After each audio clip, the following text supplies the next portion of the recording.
Good evening, everyone. Time for another silver update. This is the gold spot Dow Jones 30 cross.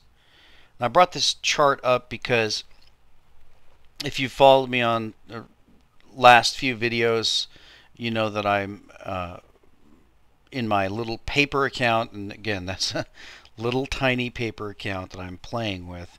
I have gone long the AGQ and I'm short certain stocks. I'm not going to name those stocks because, of course, that's going to subject me to potentially being getting in trouble for front running my own trade. So I'm not going to mention those, but everyone knows that I'm long the metals. So this chart is showing some very interesting divergence. I've lined out the places where we had the divergence, where we had the gold price going down and the Dow price going up. There aren't too many of these. The biggest ones are going to be here and here. You can see that they ultimately resolve themselves to a downdraft in one or the other. This one is going to be unique because this is actually the 1900 print. It actually was 1922 or so for gold, and then you can see we got a crash in gold and a rally in the Dow. The one we're on right now is a little bit strange because it's the biggest divergence we've had with paper going up and real assets going down. Of course, that is paper gold, but still, that's a very large divergence. You can see that the Dow is trading the equivalent of 1900 gold, while gold is trading the equivalent of 12,000 Dow. So it's my expectation that this will probably close in the same way that the last one's closed, but I can't say how that's going to be. I don't know if that's going to be a tremendous drop in the paper Dow, or that's going to be a tremendous rise in the paper gold, or it's just going to be a meeting of both. So we'll have to wait and see how that turns out. I do believe firmly that at some point we're going to see a one-for-one Dow and gold price. Now that could be 20,000 on the Dow and 20,000 on gold. That could be 1,000 on the Dow and 1,000 on gold. I don't know where that's going to take place. I don't know how that's going to take place, but I do firmly believe that that's going to happen. So let's take a look at the silver price. We did have more significant volume come in today. Let's get to a closer scale, the 30-minute. That was the one we were looking at. Actually, let's push out to an hour here. And you can see we didn't get the type of spike we saw yesterday, but you have to remember that when you're looking at these rounding bottom type formations, it depends on the perspective you have. So at this granular level, you can see that million spike there, and then we did about a little over 400,000. If we pull out a little bit more, then it's going to move those closer together, and you're going to see that type of bottom spike. Let's pull out to the 4-hour and see how that shapes up. So that's a very large volume spike. You can see the only rival to that spike is going to be this one all the way back in August, and that's just one spike. We have a double spike here, so it could be the bottom. I can't say for sure. We'll pull up the Netdania MACD, and you can see we have that cross. We do have a cross. It's not as oversold as we were in the end of December, and that is a kind of divergence that you sometimes see in markets that are turning around. So it's possible that this divergence is indicating that we're going to rally, but again, we don't know. The best thing we can do is just stack. So I wanted to get over to some of the stuff I've been doing and covering. And let's jump over to APMEX. First of all, this is the coin that I bought it recently. It's a little bit expensive for those who are not interested in paying a significant amount above spot. This one's $4.99 above spot. Now, there's a couple of reasons why I decided to get this coin. You can see on the singles, they have 449 left, but they also have rolls of 20 and rolls of 100. So there's a lot of these left. I think there's about 3,000. So I don't expect them to disappear quickly. But I really like this coin, first of all, because the 2012 Kookaburra on just the regular year is already going for, I think, 45 or something on APMEX. This one you can still get for around 33. And the other thing I like, it has that it's the Dragon Privy. They've decided to stamp this one with the Chinese dragon. It also is limited to a mint of 80,000 coins. So there's just a lot of reasons I like this coin, and so I just wanted to cover that. Now, another coin that I had bought in the past, I've actually bought this coin 3 times. I'm kind of following this one down. That's the 2012 half-ounce Lunar Year of the Dragon. You can see that they're actually shipping this one out March 15th, and I don't know the reason why that is, and I would love to have my viewers in Australia clarify that for me. Now, I did have one viewer tell me, and I can't verify this, so if anyone knows, please answer this question. What I heard is that it's not actually possible for anybody outside of Australia to directly source these from the Perth Mint. It requires an Australian citizen to buy them first and export them. So is that why we have these coins at $16.87? You can see that's the equivalent of about a 33 something price. So for me, that's a pretty good deal considering we're at about 29, close to 29, about 4 above spot. So I really like these Chinese related coins, and the extra reason I like these is because I think that as the Chinese economy rises to, in my opinion, to become the next world power, there's going to be a very large demand from the Chinese.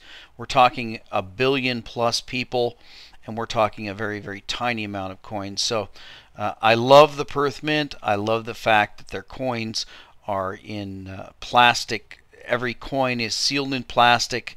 Potentially every coin could be a numismatic play because you could go ahead and get those graded.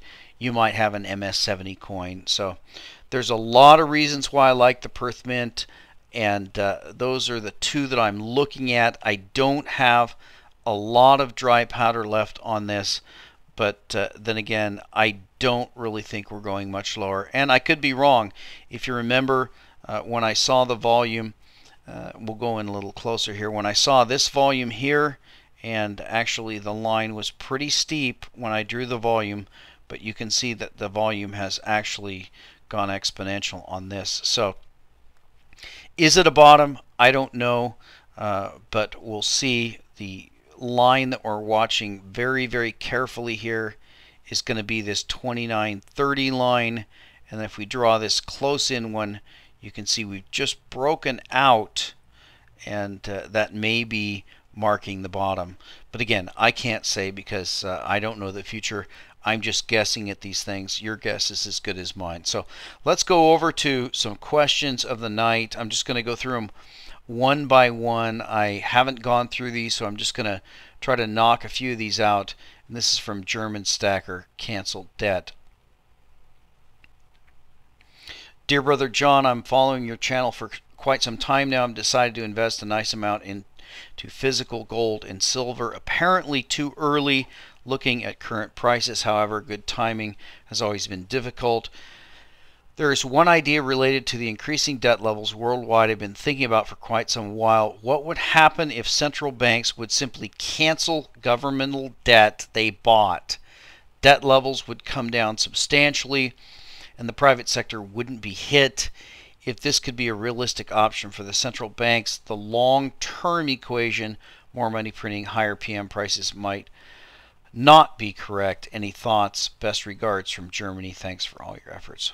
Well, the main thing you have to keep in mind is that the debt that is held is a debt that has a counterparty. So we may have very, very low interest rates as the Fed pushes them down and continues to push interest rates down and try to force people into stocks and other investments. But you have to remember that if you evaporate these debts, you also evaporate the counterparties. Now that's really important because we're seeing in the Western world, in Europe, America, and Japan, a very, very large number of retirees, and those people are dependent upon the counterparty risk. So yes, it would be good probably for the upcoming generations, but it could be very, very bad for the generations who are dependent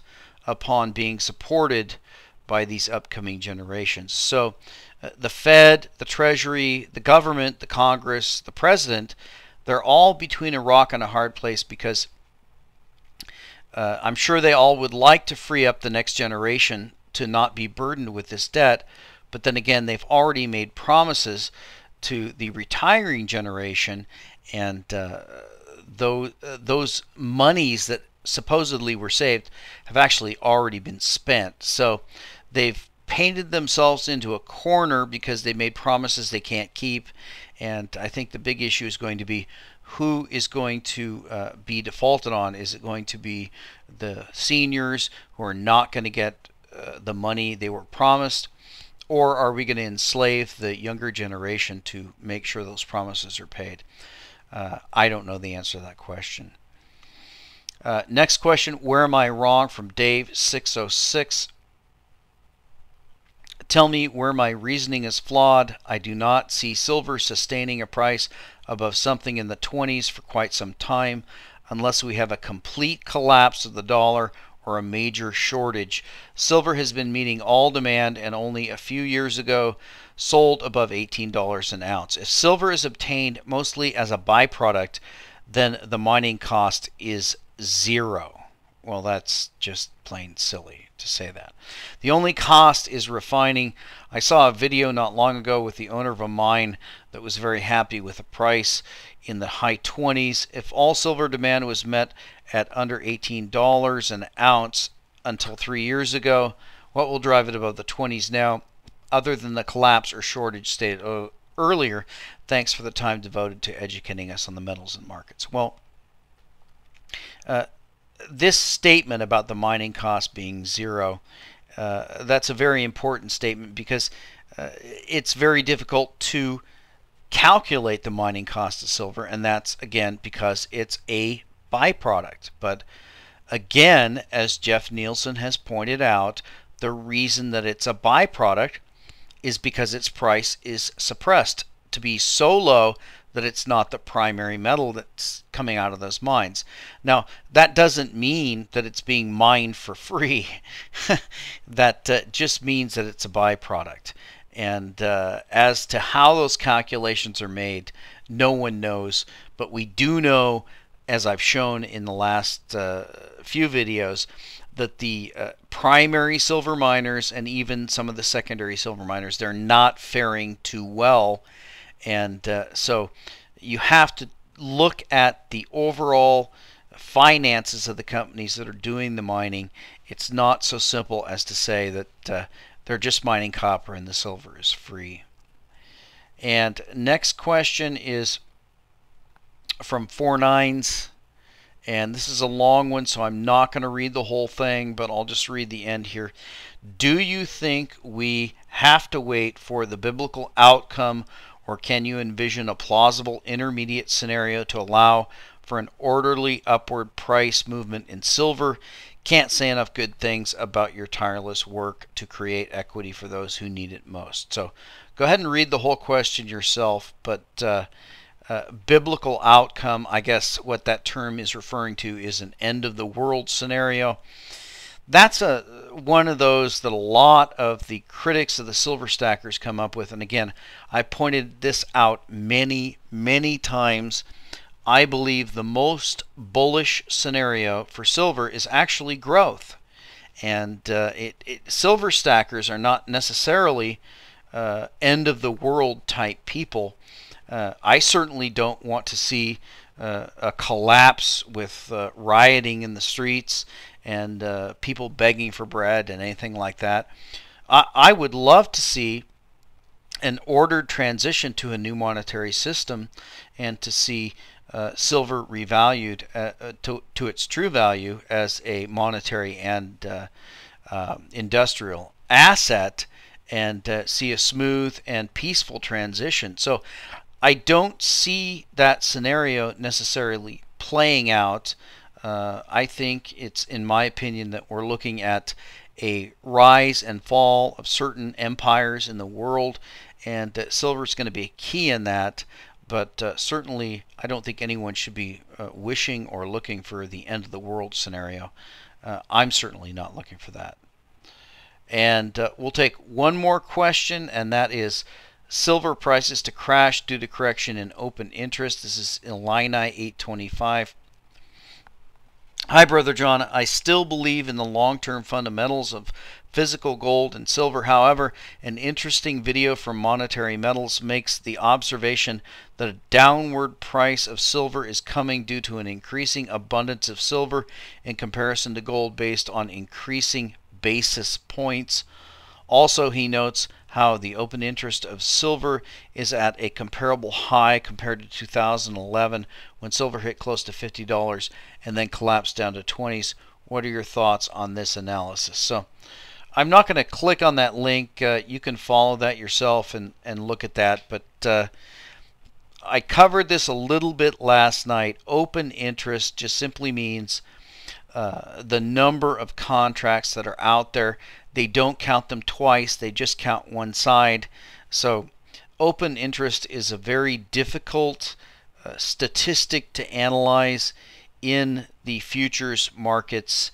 There's a lot of people who have made speculation as to whether rising open interest means one thing is bullish, a falling open interest, and you have to calculate the price moves with the moves in open interest. But open interest essentially means the number of people who have a position in a particular commodity. Now, I think that the open interest in silver is definitely outsized, and the reason it's outsized, of course, is because of the manipulators who are involved in the silver game. The open interest is simply the number of contracts that are outstanding, and to short silver, to manipulate the price of silver, to go short and to punish the price, it requires a larger open interest because that's the number of short contracts that are required. So it doesn't mean that silver is going down or silver is going up. It's a battle between paper shorts and paper longs, and how many people are willing to take the other side. Now, it's my contention when we look at the volume information for silver that it's my guess, I'm just guessing, I don't know, but I will say from this chart that there appears to be a body or a group of people who are actually willing to take the silver long position in the paper. Now, I can't speculate as to who that is. It may be Chinese interests. It may be hedge funds. It may be pension funds. It may just be a billionaire or two. We don't know. But when I look at this chart, I see a rising price accompanied by a spike bottom volume. And that tells me that when we had the massive sell-off, that was definitely a coordinated Fed sell-off, that at some point it met a very, very, very large buying interest who was willing to bet a very large amount of money that they could not push the paper price any lower than this. And I said at this point that I thought we'd reach the bottom, and I'm going to say at this point I think we've reached the bottom. Again, I said I'm long the AGQs at this point. I could be wrong. We could actually go to 5 or 10 million volume on the paper silver, and that would again end up being the biggest bottom anyone's ever seen, because you can see the level of these. So I'm going to stick by that call. I think that this is probably a intermediate term bottom. I can't say we're going to run straight to 50 or 100 from here, but I think it's a very good place to stack, and we'll talk to you next time.